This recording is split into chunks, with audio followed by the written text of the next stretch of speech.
بعض کافروں نے سرکاری سطح پر قرآن کریم کو جلایا، اور قرآن کریم کو جس بدبخت نے جلایا اس کی گستاخی کی، اس بدبخت کو سرکاری سطح پر تحفظ حاصل ہوا۔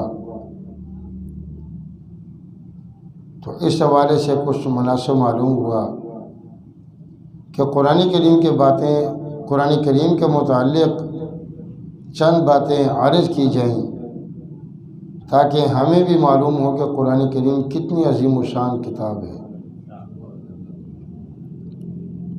تو بھائی بات یہ ہے کہ قرآن کریم کتاب اللہ بھی ہے اور قرآن کریم کلام اللہ بھی ہے،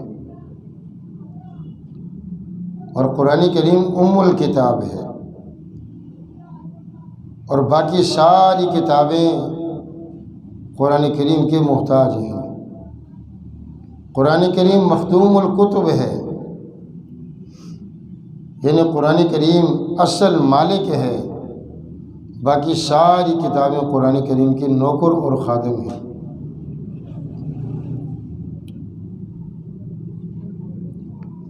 کہتے ہیں کہ پرانے دور کی باتیں ہیں، ہندوستان کے اندر ایک غریب مسلمان رہتا تھا، اور وہ لوگوں سے قرضہ اٹھا کر گزران نے گھر کرتا تھا، گھر کا گزارا وغیرہ کرتا تھا۔ ایک ایسا وقت آیا کہ لوگوں نے اس کو قرضہ دینا منع کر دیا، کیونکہ واپس کرنا ذرا مشکل تھا۔ مخلوط آبادی، سکھ بھی وہاں رہتے ہیں، ہندو بھی رہتے ہیں، مسلمان بھی رہتے ہیں۔ یہ مسلمان ہندو دکاندار کے پاس چلا گیا اور ہندو سے کہا کہ مجھے قرضہ دے دو، گھر کے حالات بڑے خراب ہیں۔ ہندو نے کہا کہ تم واپس نہیں کرتے، کر سکتے بھی نہیں، میں کیسے دوں؟ اس نے کہا جی میں واپس کروں گا۔ ہندو نے کہا کہ اس کی کوئی گارنٹی، گروی کے طور پر، رہن کے طور پر کچھ ہی رکھوا لو۔ یہ غریب بیچارہ گھر آیا، دیکھا گھر میں کچھ بھی نہیں تھا، ایک قرآن کریم تھا غلاف میں، پاکیزہ کپڑوں میں لپٹا ہوا۔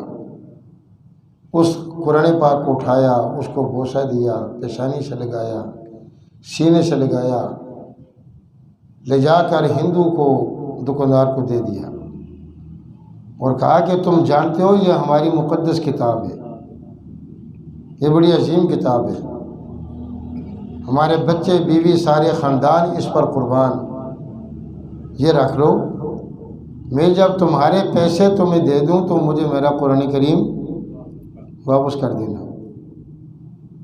ہندو نے قرآن کریم کو لیا، اس کو بوسہ دیا، اونچی جگہ دکان کے اندر رکھ لیا۔ کچھ عرصے کے بعد مسلمان کے پاس پیسے آ گئے کہیں سے،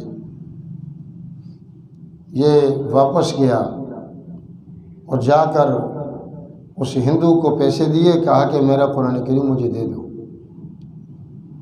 ہندو نے کہا لے جاؤ تو تمہاری کتاب ہے، تمہارا حق ہے، اور اگر چھوڑ جاؤ تو تمہارا احسان ہے، مہربانی ہوگی۔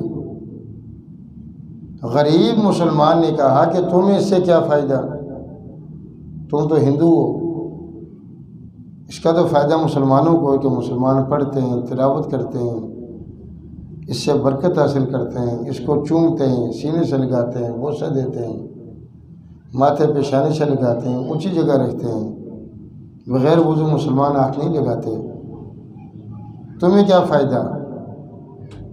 ہندو نے کہا مسلمان کو کہ بھائی جب سے تو نے قرآن مجید مجھے دیا، میں نے اپنے گھر میں، اپنی دکان میں اونچی جگہ رکھا، تو مجھے اس کی بڑی برکات محسوس ہوئی، بڑے فائدے معلوم ہوئے۔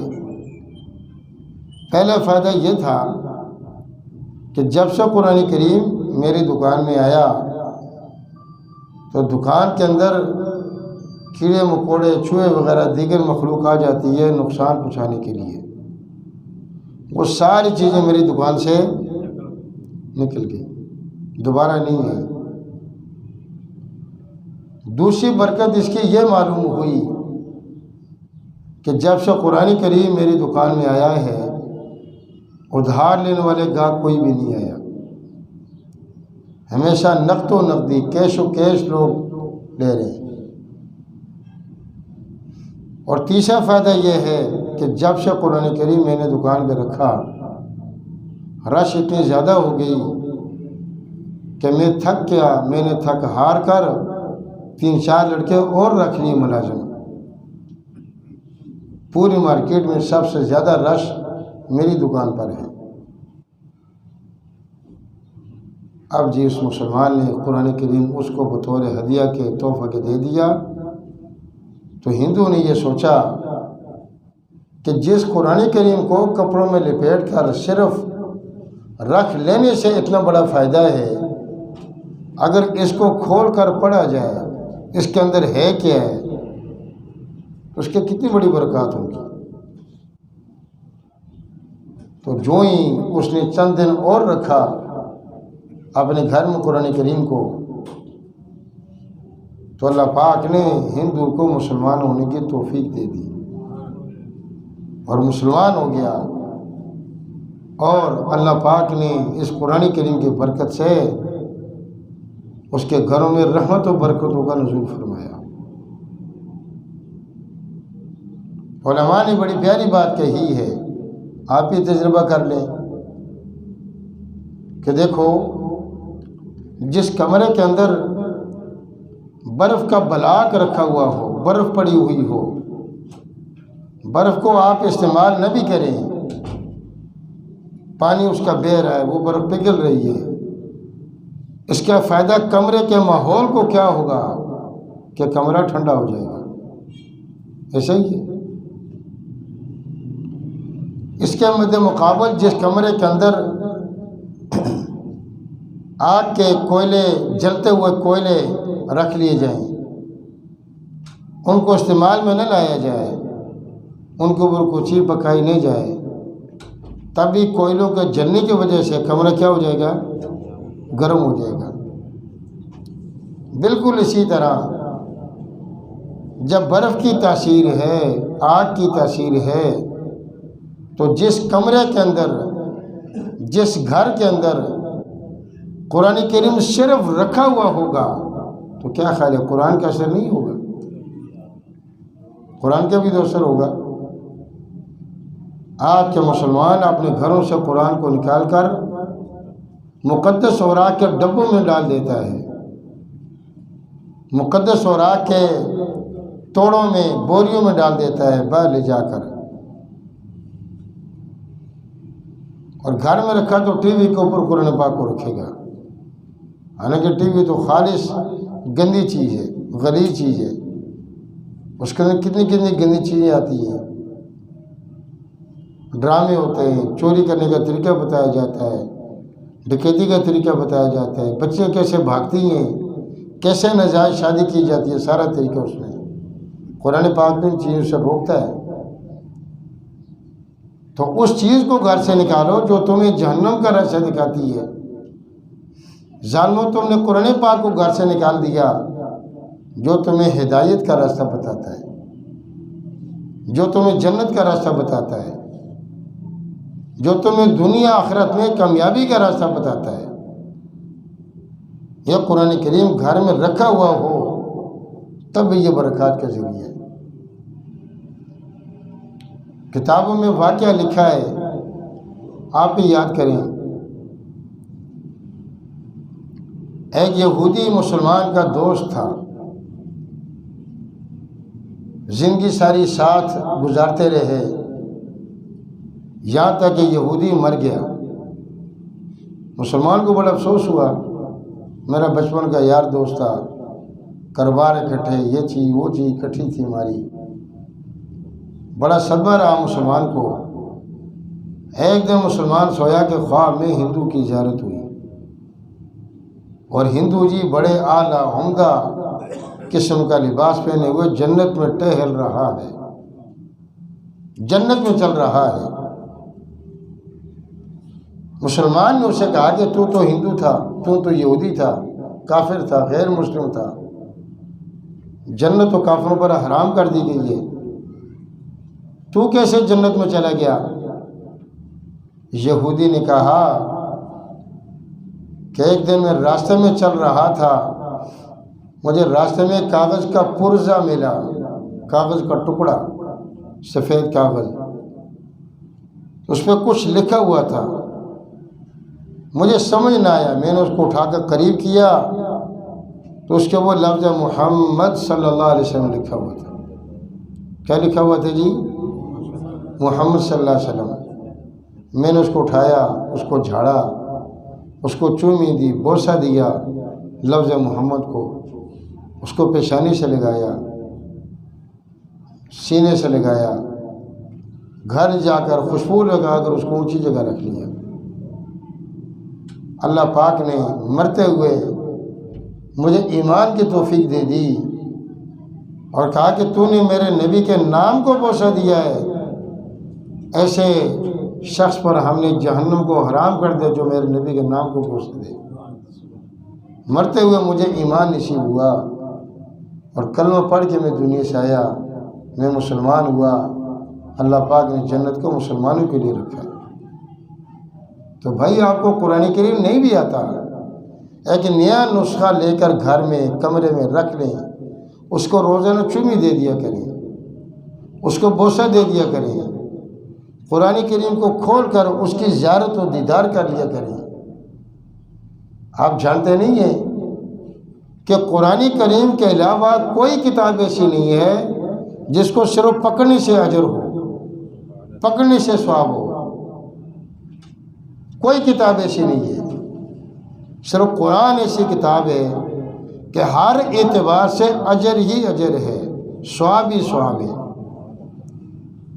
اب اندازہ لگائیں، قرآن کریم کو پکڑیں گے تو ہاتھوں پر جہنم حرام ہے، اس کو پڑھیں گے تو زبان پر جہنم حرام ہے، اس کو سنیں گے تو کانوں پر جہنم حرام ہے، اس کو بوسہ دیں گے تو لب اور ہونٹوں پر جہنم حرام ہے، قرآن کریم کو کھول کر سیر و زیارت و دیدار کریں گے تو آنکھوں پر جہنم حرام ہے، قرآن کریم کو سینے سے لگائیں گے تو سینے کے اندر دل ہے، دل کے چاروں وال بندہ ختم ہے، جب سینے سے لگائیں گے تو اس سینے سے لگانے والے کے پورے بدن پر جہنم کو حرام کر دیا۔ قرآن کریم کو پیشانی سے لگائیں گے، اپنے ماتھے سے لگائیں گے، اللہ پاک اس انسان کی دماغ اور سر پر جہنم کو حرام کر دیں گے۔ اور پھر قرآن کریم کی کتاب جتنی بوسیدہ ہو جائے، جتنی پرانی ہو جائے،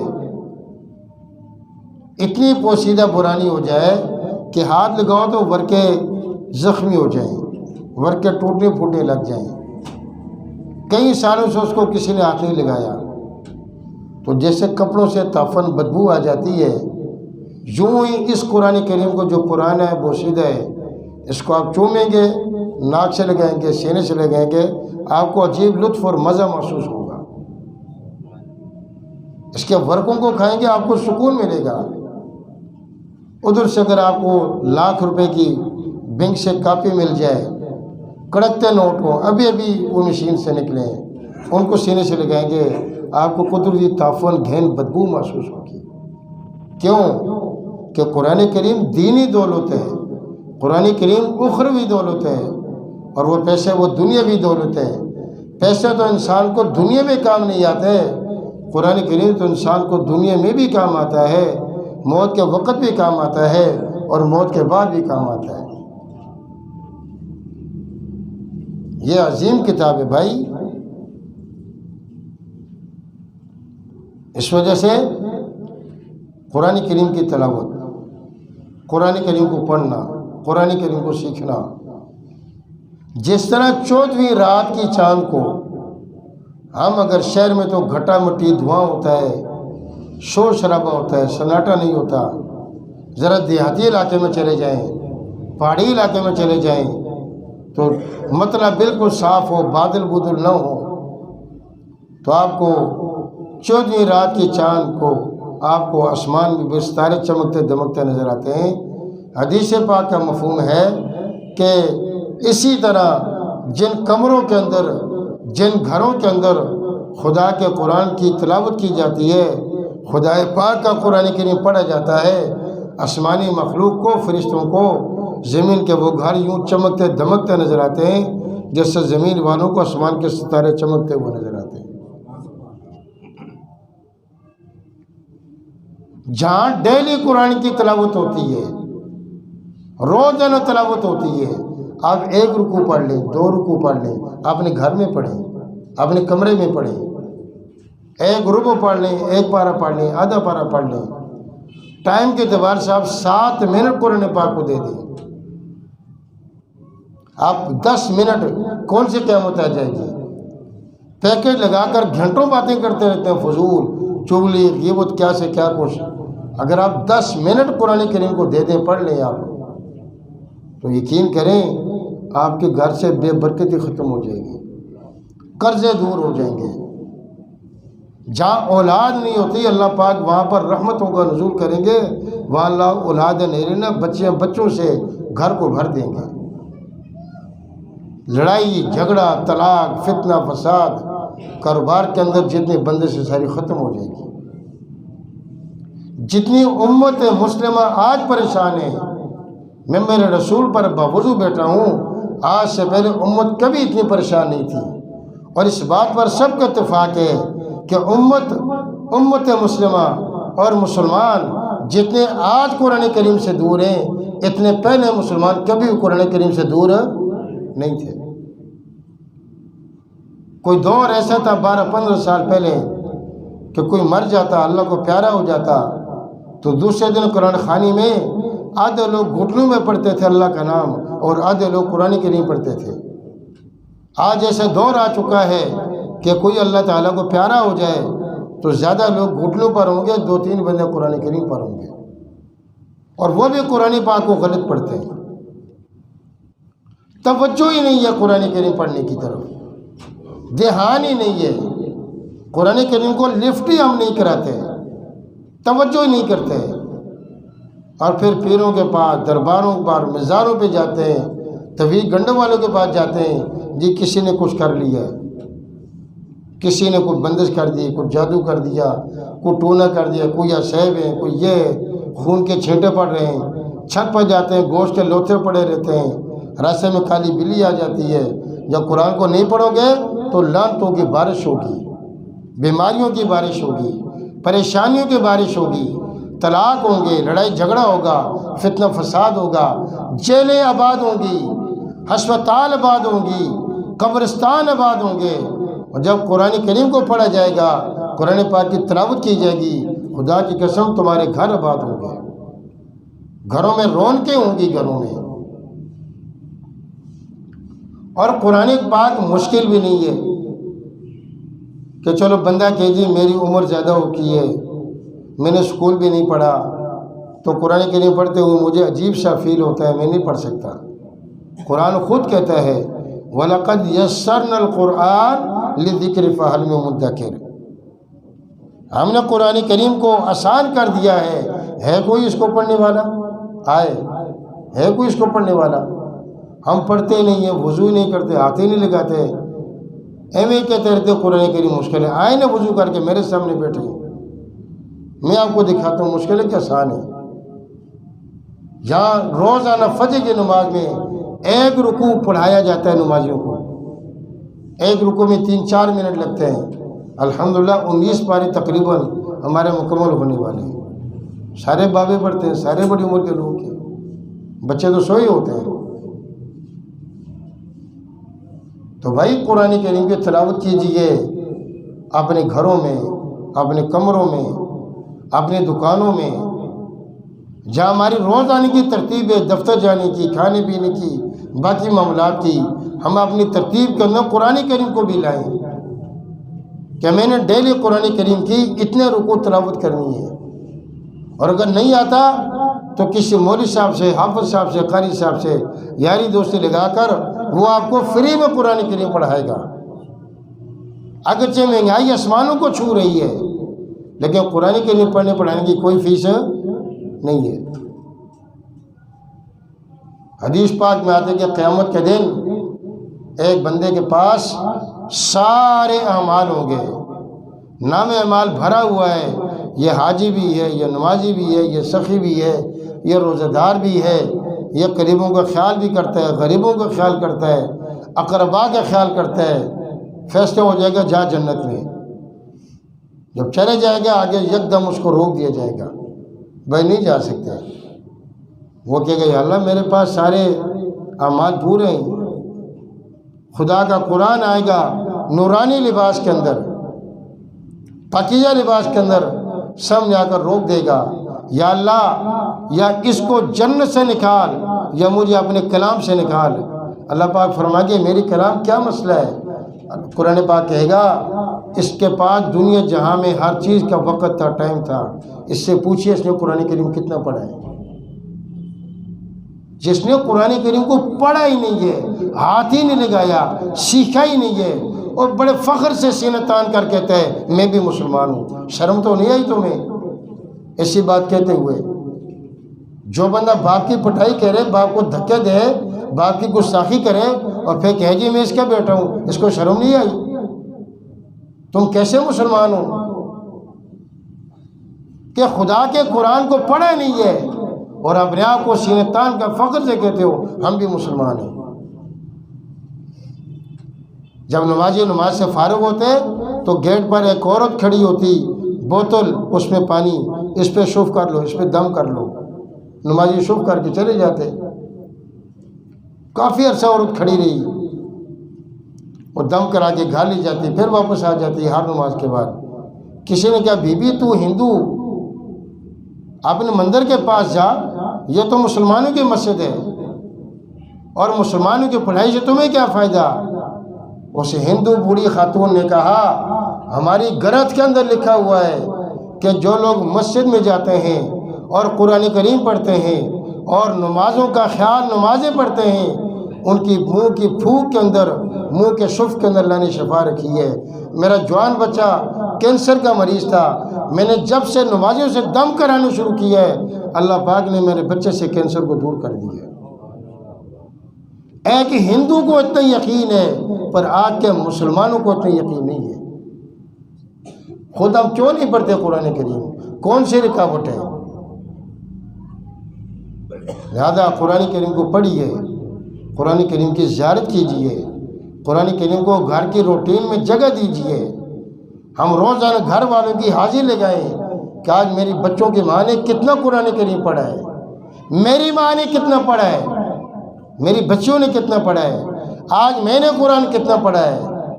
صبح صبح اٹھ کر قرآن کی تلاوت کے واضح ہمارے گھروں سے آئے، پھر دیکھو کتنی برکات ہوں گی۔ ایسا بھی دور تھا کھانے والے 10 ہیں، کمانے والا 1 ہے، چند معمولی کچھ ہزار اس کی تنخواہ ہوتی تھی اور ماشاءاللہ بہترین زندگی گزرتی تھی کیونکہ برکات تھی۔ اب ایسا دور ہے کمانے والے 10 ہیں اور کھانے والی 1 ہے، سارے کے سارے رو رہے ہیں کیونکہ گھر سے قرآن کو نکال دی ہے۔ تو جب بھی مسلمان قرآن سے دور ہوگا اللہ کی رحمت سے دور ہوگا، کفر کے قریب ہوگا، جہنم کے قریب ہوگا، جنت سے دور ہوگا، گمراہی کے قریب ہوگا، ہدایت سے دور ہوگا، شیطان کے قریب ہوگا، رحمان سے دور ہوگا، پریشانیوں کے قریب ہوگا، راحت اور آرام و سکون سے دور ہوگا۔ ہم قرآن کریم کا نسخہ خرید کر اپنے گھروں میں رکھیں۔ اگر پہلے سے قرآن کریم رکھا ہوا ہے اس کی روزانہ زیارت کریں، اس کا دیدار کریں، اس کی تلاوت کریں اور گھر کے اندر قرآن پاک کی آواز کو عام کریں۔